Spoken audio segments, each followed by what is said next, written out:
exactly were you when you found out your dad died? I was in a hotel room in Brasov, Romania.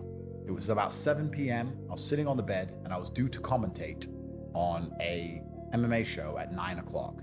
We had to go down to the lobby at 8 to go across to the arena. It was about 7 p.m. My phone rang and I picked it up. It was my mom. She said, "Your dad is dead." And I said, "Okay, I'll call you back." And I hung up. Girl who was in the room with me at the time said, "What happened?" I said, "My dad died."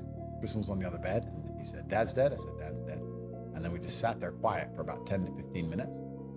And then I said to Tristan, "Well, let's get ready and let's go do this show." And he said, "Are we still doing it?" I said, "Yeah." I don't see the advantage of canceling our commentating contract. Like they flew us here from England. At the time, I wasn't living in Romania. I think I was living in England. And we went, we did the show, and we commentated on the entire show, head to toe. After the show, we went back to the room. And then the girl I was with, she was like, "Oh, is anything I can do?" I was like, "No." I was very irritable. She kept asking me if I'm okay, and it was pissing me off. I was like, "Can you just sleep somewhere else? Just leave me alone. Because you can't resurrect my father, and you just keep asking me questions, and you're pissing me off."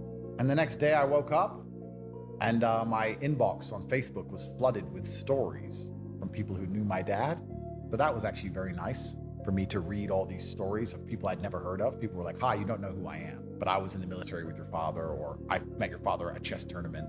And they told me all these amazing stories of my father doing these incredible things.